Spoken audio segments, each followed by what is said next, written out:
안녕하세요. 오늘은 OTS 시뮬레이터 화면을 함께 보면서 중류탑에 대한 이해와 운전에 대해서 설명을 드리도록 하겠습니다. 중류탑은 원료를 중류탑 내부에서 끓는 점 차이에 따라서 오버헤드 그리고 바텀으로 분리하는 공정입니다.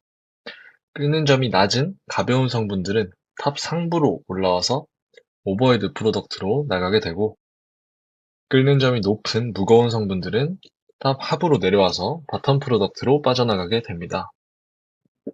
이 공정에 대해서 크게 네 가지로 나누어서 설명을 드리겠습니다.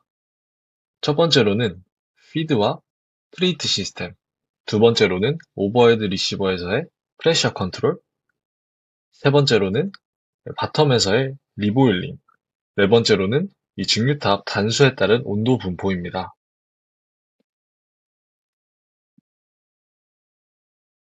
네, 이제 페이지 2 오버뷰 화면은 공정 전체를 한눈에 볼 수 있는 화면이고, 장치 구성들이 어떻게 되어 있는지, 그리고 흐름은 어떻게 되는지 말씀드리도록 하겠습니다. 우선 전체적인 흐름으로는 피드를 주입하고 프리히터를 통해서 미리 예열을 시켜주고, 증류탑 내부에서 끓는 점 차이에 따라서 오버헤드와 바텀으로 나뉘게 됩니다. 처음에 피드를 주입하면 바텀에 쌓이게 되고, 리보일링을 통해서 위로 올려보내게 됩니다. 그렇게 위로 올라온 기체를 컨덴서를 통해서 다시 액화시켜서 리플럭스 드럼에 쌓이게 되고, 그 쌓인 액체는 또 오버헤드 프로덕트로 빠져나가거나 혹은 리플럭스를 통해서 다시 탑 내부로 들여보내면서 순도를 높이는 과정을 거치게 됩니다. 다음 페이지 3번 피드 시스템입니다. 우선 구성 장치는 피드 펌프와 그리고 컬럼 내부로 들어가는 유량을 결정해주는 플로우 컨트롤러인 FIC101, 미리 예열을 시켜주는 피드 프리히터로 구성이 되어 있습니다. 페이지 4번 컬럼 프로파일을 같이 보겠습니다. 우선 증류탑 내부의 단수는 트레이 1번부터 트레이 8번까지 총 8개의 단으로 형성이 되어 있고, 이 왼쪽을 보시면 각 단별로 온도들이 나타나 있는 것을 확인하실 수 있습니다. 이 리보일러를 가동하게 되면 1번 트레이부터 온도가 가장 높고 점차 오버헤드 쪽으로 갈수록 온도가 낮아지는 온도 구배를 확인하실 수 있습니다. 페이지 5번 바텀입니다. 바텀에서는 리보일러와 그리고 리보일러 쪽으로 보내주는 펌프, 그리고 바텀 레벨이 매우 중요하게 작용을 하는데, 이 리보일러로 보내는 펌프 같은 경우는 레벨이 너무 낮은 상태에서 바텀 펌프를 가동하게 되면 공회전을 하면서 손상이 일어나게 되고, 또 레벨이 너무 높을 경우에는 탑 내부 트레이까지 액체가 범람하면서 분리율이 급격하게 떨어질 수 있습니다. 페이지 6번 오버헤드입니다. 오버헤드 같은 경우는 바텀 레벨이 일정 수위 이상으로 올라온 이후에 리보일링을 가동시켜서 올라오는 기체를 컨덴서를 거쳐서 리플럭스 드럼에 모아지게 됩니다. 그렇게 모아진 액체는 오버헤드 프로덕트로 빠져나가거나 리플럭스를 통해서 다시 탑 내부로 들어오는 과정을 거치게 됩니다. 또 위에 있는 벤트 같은 경우는 탑 전체의 압력을 조절해주는 역할을 합니다.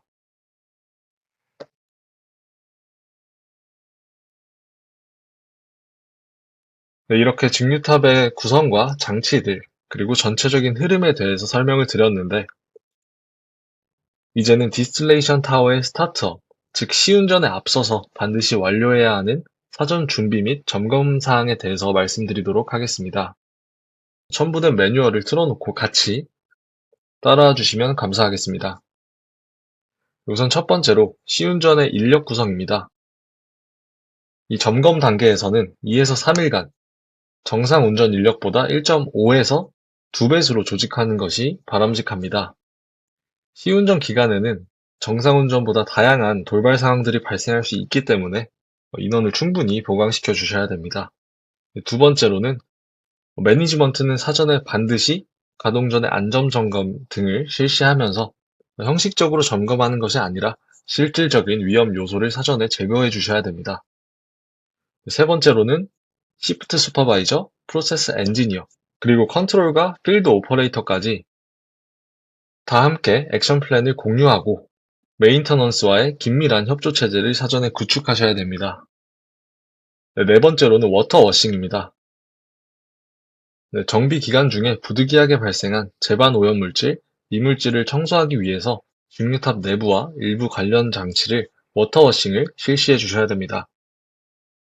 다섯 번째는 스팀아웃입니다. 직류탑 내부의 산소와 공기, 즉 옥시즌과 에어프리 상태를 만들기 위해서 4시간에서 6시간까지 스팀아웃 절차를 거치셔야 됩니다.